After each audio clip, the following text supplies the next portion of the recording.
Good morning students, how are you. चलो, तो structure of atom. Okay, तो last session के अंदर वो हमने सीखा था, राइट है, डाल्टन्स लॉ और वो सब कुछ जो बेसिक था।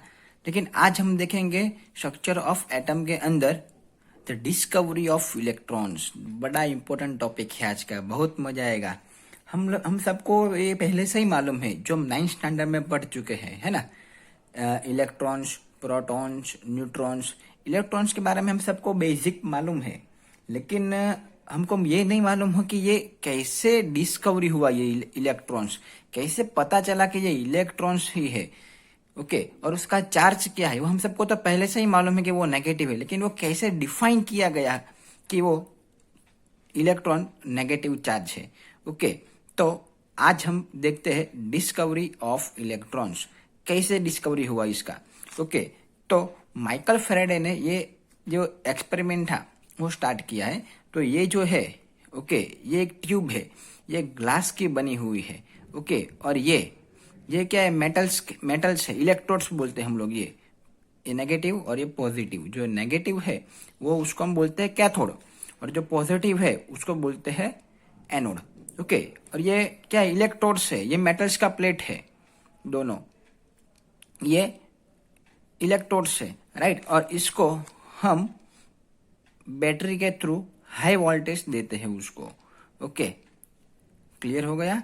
और यहाँ पे है, ये है वैक्यूम पंप, ताकि ये जो डिस्चार्ज ट्यूब है, ये जो ट्यूब है, ग्लास की जो ट्यूब है, उसको हम क्या करते हैं, वैक्यूम, यानी कि ये हम करते हैं उसका very low pressure under generate करते हैं इस ट्यूब के अंदर से।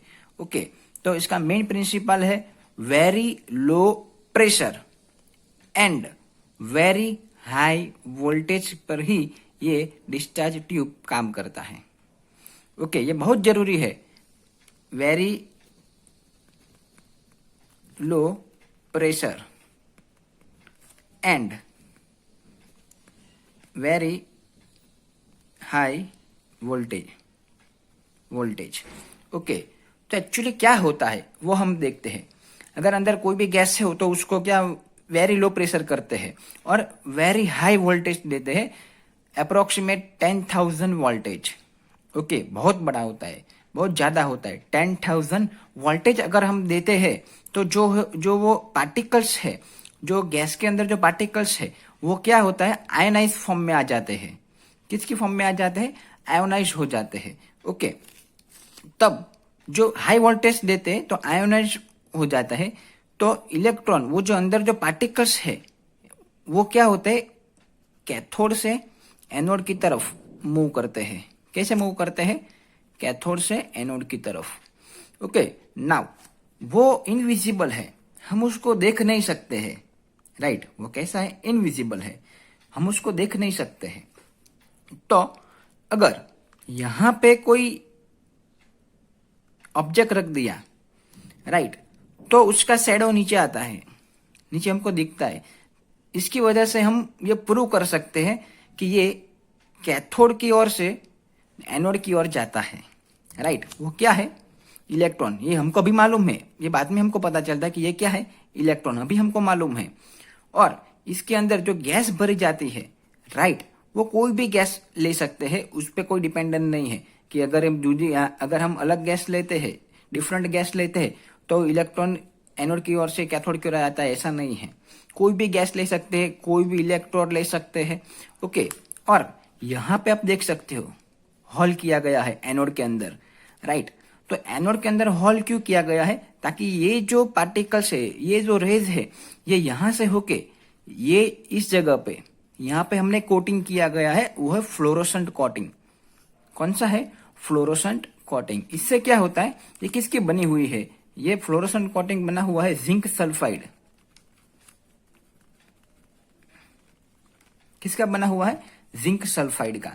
तो इससे क्या बेनिफिट होता है, ताकि ये, इससे भी हम पता लगा सकते हैं कि जो इलेक्ट्रॉन्स है, जो पार्टिकल्स है, जो रेज है, जो कैथोड से होके एनोड की ओर जाते हैं, और जब वो यहाँ पे कोलाइड होता है, कोलिजन होता है, इसके ऊपर हीट होता है, किसके ऊपर, फ्लोरोसेंट कोटिंग के ऊपर, तो क्या होता है, वो ब्राइट स्पॉट दिखता है उसके ऊपर। क्या दिखता है स्टूडेंट्स, ब्राइट स्पॉट। उसके हिसाब से भी हम पता लगा सकते हैं कि यहां से कोई रेस यहां तक आई। क्लियर। और ये नेगेटिव क्यों है, ओके, वो इसके बारे में हम बाद में डिस्कस करते हैं। ओके, तो इसको हम कैथोड रे डिस्चार्ज ट्यूब भी बोलते हैं। डिस्चार्ज क्यों, क्योंकि यहाँ पे हमने वैक्यूम किया हुआ है, वेरी लो प्रेशर किया गया है। ओके, ये कैथोड रे नाम क्यों दिया गया, अभी आपको वो भी क्वेश्चन होगा, है ना, कि हमने इसका नाम कैथोड क्यों दिया स्टूडेंट, राइट। तो कैथोड इसलिए दिया कि ताकि ये जो पार्टिकल्स है, जो रेज है, जो इलेक्ट्रॉन्स है, वो कैथोड से एनोड की ओर मूव करते हैं, कैथोड से एनोड की ओर मूव करते हैं, इसलिए इसका नाम दिया गया कैथोड रेज। ओके, क्लियर हो गया डायग्राम। Okay, thank you. भी हम आगे देखते हैं कि कैरेक्टरिस्टिक ऑफ कैथोड रेज, ये कैथोड रेज है उसकी कैरेक्टरिस्टिक क्या क्या है। ओके, ये बहुत इंपॉर्टेंट क्वेश्चन है, एग्जाम में भी आ सकता है, टू मच इंपॉर्टेंट है। ओके, आगे देखते हैं कैरेक्टरिस्टिक ऑफ कैथोड रेज। बहुत इजी है, जो अभी हमने पढ़ा डायग्राम के अंदर सेम वही है, थोड़ा सा एक दो पॉइंट इंदर ऐड किया गया है, बाकी सेम टू सेम है, कोई दिक्कत नहीं है, बहुत इजी है, आ जाएगा। थोड़ा फोकस करते हैं। ओके, स्टार्ट करते हैं। Characteristic of cathode rays. Cathode rays start from cathode and move towards the anode. ये हमने अभी आगे डिस्कस कर लिया कि कहां से स्टार्ट होते हैं, कैथोड से, और किसकी ओर जाते हैं, कैथोड से स्टार्ट करते हैं और किसकी ओर जाते हैं, एनोड की ओर। Clear, first point. Now we go to second point. This rays themselves are not visible. अभी मैंने डिस्कस किया वो विजिबल नहीं है, but their behavior can be observed with the help of certain kind of material like fluorescent which glow hit by them। ये हमने आगे discuss किया, ये विजिबल नहीं है, लेकिन ये यहां से यहां आते हैं, ये हॉल में से पास होके फ्लोरोसेंट कोटिंग पे जब हिट करते हैं तब ये क्या होता है, ब्राइट स्पॉट होता है, तब हम उसको देख सकते हैं कि नहीं यहां पे कुछ आया, राइट, तब हम डिफाइन कर सकते हैं। नेक्स्ट, ये हम सबको मालूम है, television picture tube are cathode ray tube. Okay, जो हमारा जो पहले जो टीवी आता था बड़ा बॉक्स वाला, उसके पीछे जो कांच का होता है पीछे के भाग में, ओके, वो क्या है, कैथोड रे ट्यूब। जो पिक्चर ट्यूब है वो कौन सी ट्यूब है, कैथोड रे ट्यूब।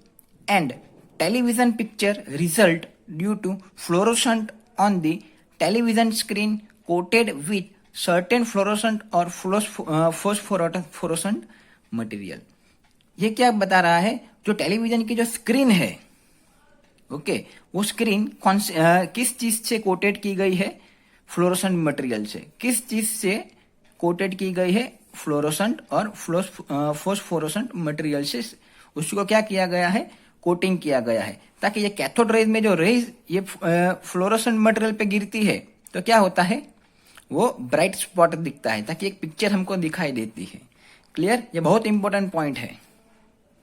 टेलीविजन में क्या कौन सी ट्यूब होती है, कैथोड रे ट्यूब, है ना, बहुत इजी है, ये सब टेक्स्ट बुक में दिया गया है। नाउ नेक्स्ट बहुत इंपॉर्टेंट पॉइंट है, in absence of electrical and magnetic field, again in absence of electrical and magnetic field this raise travel in straight line. ये देखो, अगर यहां पे ऊपर, यहां पे और यहां पे प्लस माइनस कोई भी इलेक्ट्रिकल फील्ड नहीं दी गई है और कोई भी मैग्नेटिक फील्ड नहीं दी गया है, ओके, तो ये कैसे ट्रैवल करती है, स्ट्रेट लाइन में।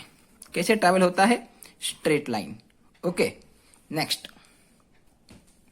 ये भी हमको मालूम हुआ कि ये ट्रैवल कैसे होता है, स्ट्रेट लाइन के अंदर। Next, in the presence of electrical और magnetic field the behaviour of cathode rays are similar to that expected from negatively charged particle called electron।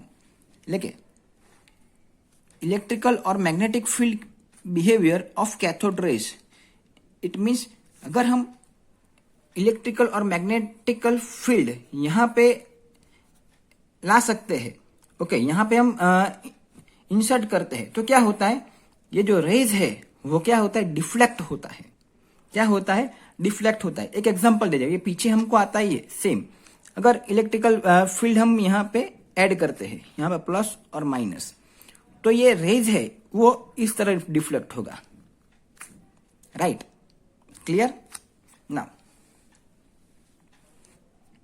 सो हम क्या बोल सकते हैं, expected from negatively charge particle called electron, ताकि ये plus की तरफ ही क्यों डिफ्लेक्ट हुआ, ये एक साइन है कि ये कौन सा चार्ज होना चाहिए इस रेस के अंदर, नेगेटिवली चार्ज, तभी वो नेगेटिव पॉजिटिव को अट्रैक्ट करता है, तभी वो पॉजिटिवली चार्ज पार्टिकल के पास जा सकता है, right, clear concept, it's easy. Now next point, the characteristic of cathode rays, last point, the characteristic of cathode rays, हमने क्या बोला उसको, electron, do not depend upon the material of electrode and the nature of gas present in the gas present cathode ray tube. ये अभी हमने आगे discuss कर लिया कि ये जो कैथोड रेज है ये कोई इलेक्ट्रोड पे डिपेंड नहीं करती है, यहां पे हम कोई भी इलेक्ट्रोड ले सकते हैं, राइट, और यहाँ पे जो गैस इंसर्ट किया गया है, गैस फिल किया गया है, ये हम कोई भी गैस ले सकते हैं, ये कोई गैस के ऊपर डिपेंड नहीं करती है। वाई कोई भी गैस के अंदर ऊपर डिपेंड नहीं कर सकती, क्योंकि गैस कोई भी हो अंदर इलेक्ट्रॉन तो सेम ही होंगे, इलेक्ट्रॉन थोड़ी डिफरेंट डिफरेंट होता है, उसका नंबर अलग अलग हो सकता है, नंबर डिफरेंट डिफरेंट हो सकता है, क्लियर है, इसलिए कोई भी गैस पे डिपेंड नहीं है और इलेक्ट्रोड के ऊपर डिपेंड नहीं है, क्लियर ये point. Now next point, cathode rays cast shadow on the tube placed in the path. अभी हमने आगे डिस्कस किया कि अगर कोई ऑब्जेक्ट यहां पे रख देते हैं तो उसका क्या हो जाता है, shadow. Next, produce mechanical effect on the small pedal wheel. अभी हम यहां पे देखते हैं, अगर यहां पे हमने स्मॉल व्हील रख देते हैं यहां पे, ओके, तो ये क्या है, ये इस तरफ से कैथोड की ओर से एनोड की ओर आती है उसकी, और वो लाइट की स्पीड से आता है, ओके, ये रेज की स्पीड और लाइट की स्पीड कैसी है स्टूडेंट, सेम है, ओके, तो क्या होता है कि ये लाइट की स्पीड से आता है तो इसको क्या लगता है, फोर्स लगता है, फोर्स से आती है तो ये पेडल है वो क्या लगता है, घूमने लग जाता है, क्लियर। सो इसलिए बोला कि produce mechanical effect on a small pedal wheel, उसके अंदर मैकेनिकल इफेक्ट आती है और वो काइनेटिक हो जाता है, clear. Thus we can conclude that electrons are basic constituent of all atom, okay, इसी से हम इसको डिफाइन कर सकते हैं कि ये जो रेज है, ये जो पार्टिकल्स है वो क्या है, इलेक्ट्रॉन्स है, वो क्या है, इलेक्ट्रॉन्स है। आगे देखते हैं next point, charge to mass ratio of electrons, charge to mass ratio of electrons. भी हमने आगे देखा है कैथोड एनोड, यहाँ पे हम देख सकते हैं हाई वोल्टेज बैटरी है, को मालूम है वो नेगेटिव टू पॉजिटिव जाता है। सो अब हम क्या करते हैं कि अगर एब्सेंस ऑफ इलेक्ट्रिकल फील्ड और मैग्नेटिक फील्ड, वो क्या होता है, स्ट्रेट लाइन ट्रैवल करता है, राइट, कैसा ट्रैवल करता है, स्ट्रेट लाइन। नाउ अब हम यहां पे इलेक्ट्रिकल फील्ड अप्लाई करते हैं, ये नेगेटिव ये पॉजिटिव, राइट, ये इलेक्ट्रिकल फील्ड अप्लाई करने से क्या होता है कि इस डिफ्लेक्शन हो जाता है किसकी ओर, प्लस, राइट, तो ये क्या, ये स्पॉट कहां पे आ जाता है, ए से, क्लियर, बिकॉज वो कौन सा चार्ज है, नेगेटिव चार्ज। नेक्स्ट, अगर हम मैग्नेटिक फील्ड, यहां पे हम मैग्नेट लाते हैं, मैग्नेट रख देते हैं, ओके, तो क्या होता है, डिफ्लेक्ट टुवर्ड्स मैग्नेट, सी, क्लियर, ओके फाइन। तो इसकी जो शॉर्ट वीडियो है वो अब हम देखते हैं, तब आपका कॉन्सेप्ट 101% क्लियर हो जाएगा, ओके। उसके बाद में हम उसका जो कैरेक्टरिस्टिक्स है, ओके, वो हम देखेंगे। He applied electrical and magnetic field perpendicular to each other as well as to the path of the electrons. When the magnetic field alone is turned on, electron strikes the cathode ray tube at point C. When electrical field alone is turned on, the electron strikes at point A. When both the magnetic and electric fields are off, or when they are balanced, so as to cancel each other's effects, the electron strikes point B.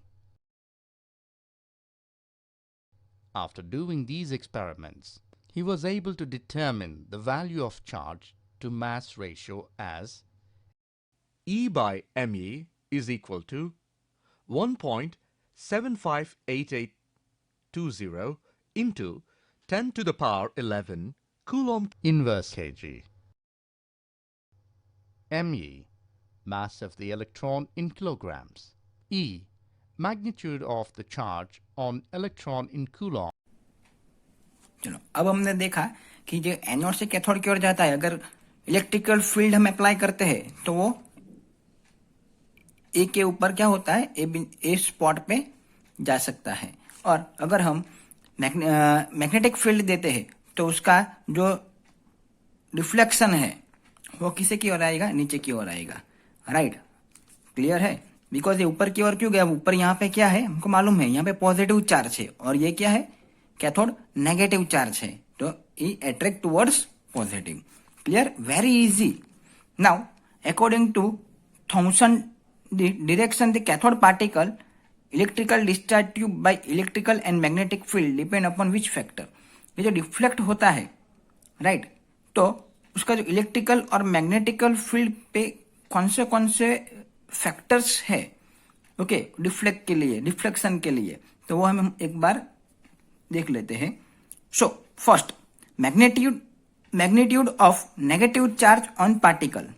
Okay, now the greater the magnitude of charge on particle, it means तो ज्यादा magnitude है charge particle के ऊपर, अगर charge particle के ऊपर ज्यादा magnitude है, so greater is the interaction with the electrical और मैग्नेटिक फील्ड। जितना ज्यादा मैग्नीट्यूड होगा उतना ज्यादा इंटरेक्शन होगा, सिंपल लॉ। क्लियर, जितना ज्यादा मैग्नीट्यूड होगा उतना ज्यादा इंटरेक्शन होगा। ओके, किसके साथ, इलेक्ट्रिकल और मैग्नेटिक फील्ड के साथ।